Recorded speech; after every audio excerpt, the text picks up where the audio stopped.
Et salut à tous les amis, c'est Trape. Aujourd'hui on se retrouve pour le deck profile que je vous avais promis dans la précédente vidéo.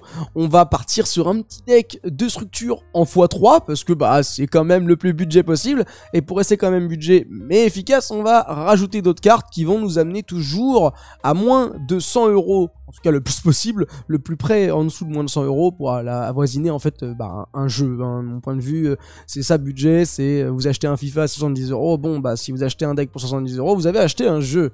Et auquel cas pour moi c'est relativement ok. En tout cas, quoi qu'il en soit, on va parler de ce deck profile, et après ce deck profile, bien évidemment, comme vous l'avez vu dans le titre de la vidéo, ça concernera le jeu concours que j'organise pour Noël avec ce deck. Je vous laisse voir ça plus en détail après le deck profile, justement, et sans plus tarder, générique.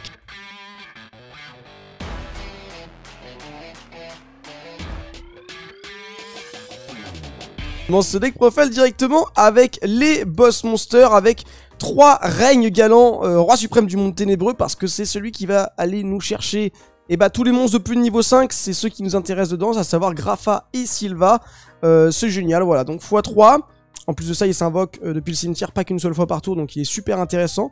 Et petite anecdote sur son nom, il s'appelle Règne Galant, qui se traduit par Règne Beau en anglais, référence à Rainbow, l'arc-en-ciel, parce qu'en fait tous les monstres mondes ténébreux font référence à des couleurs. Ensuite, on va prendre 3 Grapha, Seigneur Dragon du monde ténébreux, parce que tout simplement c'est la carte qui va nous permettre de faire la fusion, qui est une sorte de negate dans le deck, qui va permettre de nous mettre nos combos à l'abri et de faire des interruptions pendant le tour adverse. Donc forcément, on a envie de l'avoir, il est facile à invoquer, donc ça part. Ensuite, on va mettre 3 Genta, portier du monde ténébreux, parce qu'il va nous chercher le terrain, qui est une sacrée carte. Et c'est un petit peu un starter dans les combos, à condition bien sûr d'avoir ce qu'il faut à côté, bien sûr. Mais il se réinvoque et il va chercher le terrain, donc il est super fort.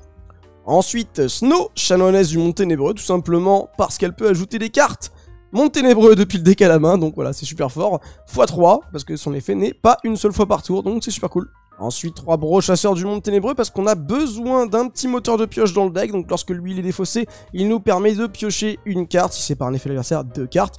Donc ça c'est super intéressant, d'autant plus qu'il nous faut des matériaux démons à défausser, et c'est un des meilleurs. Ensuite, en 2 fois, on va prendre Sylva, seigneur de guerre du monde ténébreux, parce que lorsqu'il est défaussé par un effet de l'adversaire, il nous permet de lui faire replacer 2 cartes de sa main dans son deck. C'est ce qui va être un petit peu une des conditions de victoire du deck, hein, simplement annihiler la main de l'adversaire. En plus de ça, lorsqu'il est défaussé tout simplement, il se réinvoque, donc voilà, c'est du matériel que l'on aime beaucoup.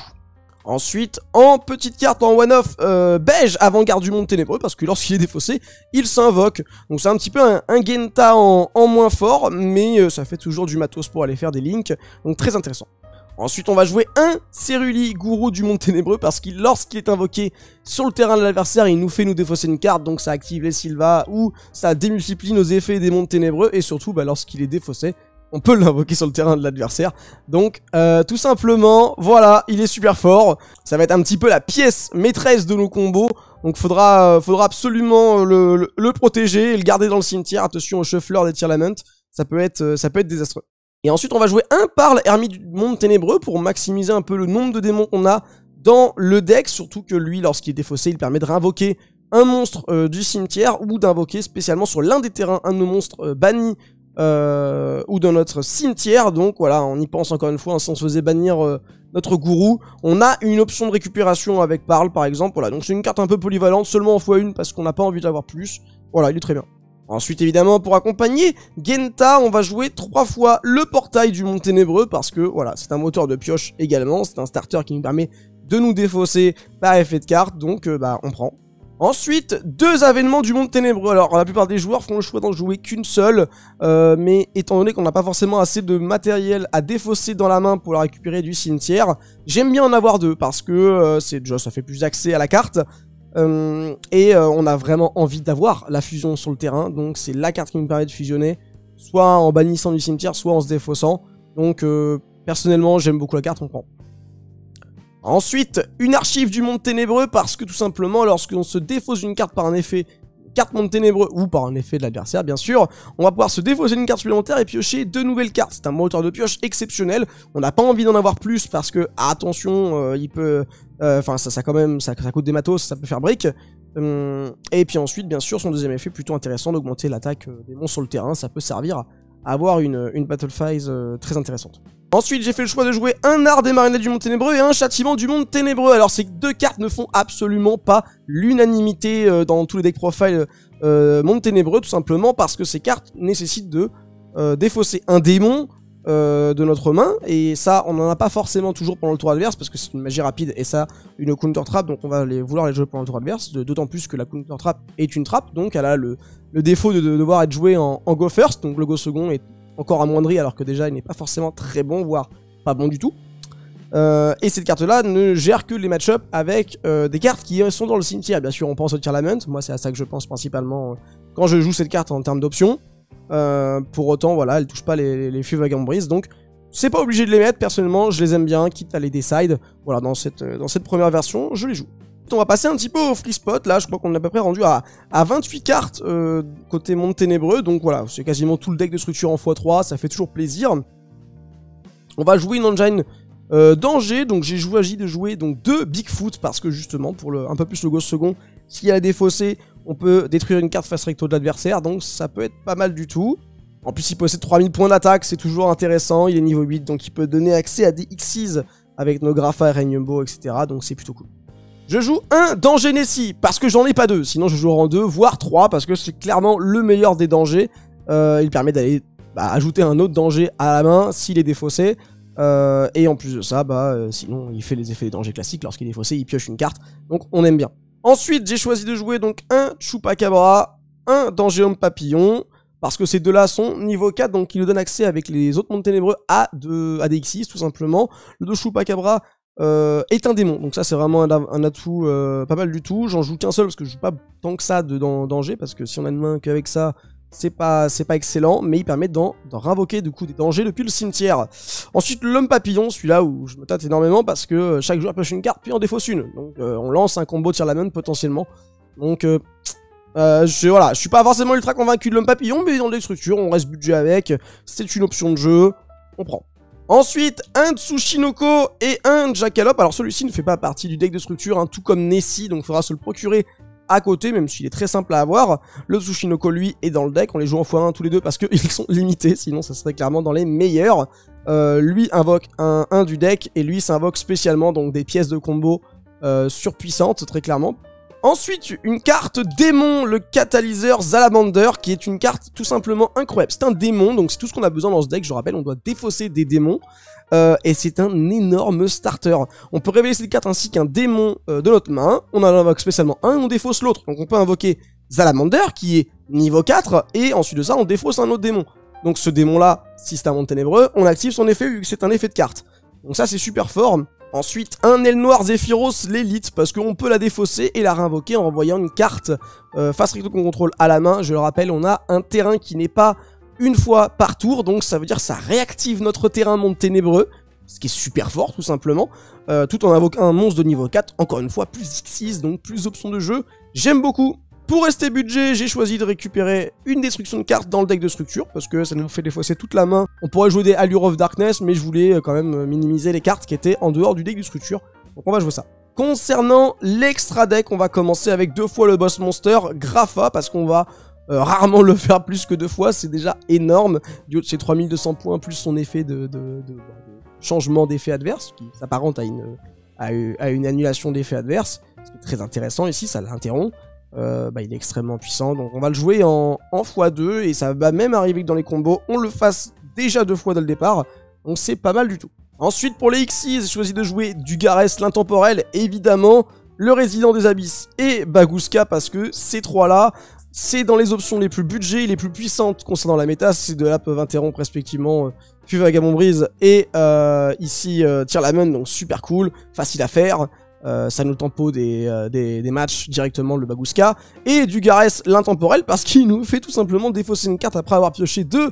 C'est juste merveilleux dans le deck. C'est on va dire un starter, mais ça fait continuer le combo, donc on prend. Pour ce qui est les plus gros Xyz, je préfère jouer moi un numéro 38 qui permet une annulation de magie. Alors il est plutôt situationnel, on pourrait très clairement s'en passer.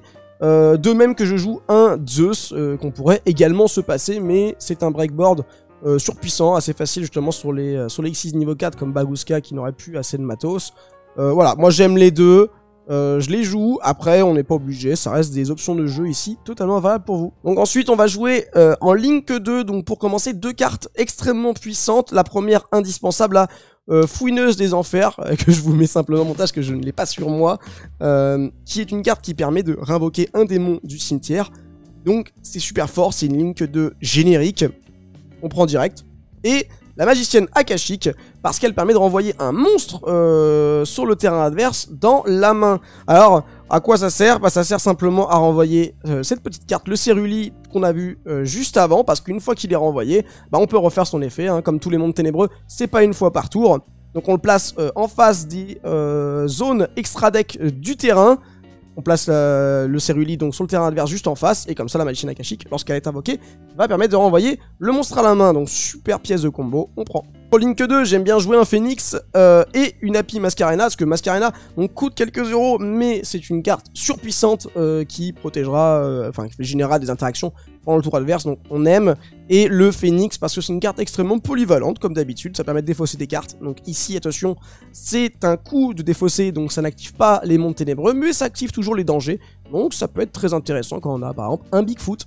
Ensuite, en Link 3, on va jouer la licorne pour accompagner le Phoenix, tout simplement, parce que c'est toujours aussi polyvalent. L'un détruit des magies pièges, l'autre renvoie dans le deck, donc on prend. Et ensuite, concernant les Link 4, on va jouer Sarouya, parce que tout simplement, il est incroyable. Alors, on pourrait jouer 2 Sarouya et une autre Link, par exemple, si on voulait rester le plus budget possible. C'est une option, parce qu'il fait piocher tout simplement 4 cartes, puis replace 3 de la main dans le deck, donc ça peut être très intéressant justement. Moi je préfère jouer une Apollousa parce que je peux me permettre, parce que je l'ai tout simplement, parce que sinon ça reste un petit coup supplémentaire dans le deck. Si vous restez budget, vous ne la jouez pas, mais bon, vous le savez, hein, c'est des annulations d'effets de monstres, c'est super fort. Et ensuite en choix personnel qui n'est absolument pas obligatoire, on a Accécodeur Bavard. Ici c'est pour venir, on va dire, c'est un peu du win more très clairement, parce qu'on peut déjà lui permettre de faire des OTK, mais on arrive déjà facilement à OTK avec le deck en principe. Donc on va dire qu'on peut la jouer, on peut la remplacer par un Sarouya, et ça irait très bien également aussi. Concernant le side deck, bien évidemment, vous êtes tout à fait libre de jouer ce qui correspond plutôt à votre local, parce que Dark World, bien qu'il puisse gagner des tournois, est assez difficile à jouer, hein. Le Go second n'est pas forcément le plus fort, donc ici je pense que c'est beaucoup plus pour jouer en local de mon point de vue. Ces cas-là, adaptez le side deck à votre local. Si il y a des Flunder, n'hésitez pas à mettre par exemple des Kaiju Vent, des Dark Ruler No More par exemple, des Heavenly Match pour gérer les match-up Tirlament, des Cyclones Cosmiques s'il y a beaucoup de decks back row, s'il y en a. Voilà, n'hésitez pas à faire ça, à adapter. Moi personnellement je suis adepte du 3 Dark Ruler No More, 3 Heavenly Match, 3 Lightning Storm, 3 Cyclones, 1 Plumeau, et les autres cartes un peu plus libres. Voilà, ça reste un side deck très classique. Mais voilà, vous pouvez essayer un peu toutes ces options là, elles sont à peu près toutes viables ici, faites votre expérience, ça vaudra peut-être 100 fois mieux qu'un conseil. En tout cas j'espère que ce deck profile vous aura plu, n'hésitez pas à passer me voir sur Twitch pour parler un petit peu du lore des mondes ténébreux, parce que vous n'avez pas forcément eu un grand engouement sur YouTube pour faire forcément une vidéo attitrée. Par contre si ça vous intéresse, moi ça me passionne toujours, et ça se passe sur Twitch. On va passer à la partie que la plupart d'entre vous attendent, le jeu concours bien sûr. Oui bon, faites pas semblant, hein. Bien sûr on a vu ça, c'est gratuit. Moi aussi j'aurais fait la même chose que vous à votre place, bien sûr. En attendant, un deck de structure à gagner sur YouTube, 4 sur mes autres réseaux. Bah ouais, en fait 1 sur chaque réseau, 5 au total deck de structure à gagner. Donc 1 sur YouTube, 1 sur Twitter, 1 sur Instagram, 1 sur Twitch et 1 sur TikTok. Vous avez les liens de tous mes réseaux de toute façon dans la description, donc n'hésitez pas à aller participer sur les autres. Vous pouvez gagner jusqu'à 2, 3, 4, 5 decks de structure. Ça n'empêche pas, bon, si c'est le cas, vous auriez beaucoup de chance. En tout cas, pour ce qui est de YouTube, c'est très simple. Il suffit de vous abonner, de liker la vidéo et de me partager votre carte préférée de ce deck profile dans les commentaires, suivi de I Love Dark World. Le tirage au sort aura lieu le 21 décembre, ça se passera sur Twitch, bien évidemment je mentionnerai tout le monde dans les commentaires pour ceux qui auront gagné donc sur les différents réseaux. Et donc voilà, foncez directement sur mes autres réseaux pour gagner encore plus de decks, enfin si vous avez de la chance bien entendu.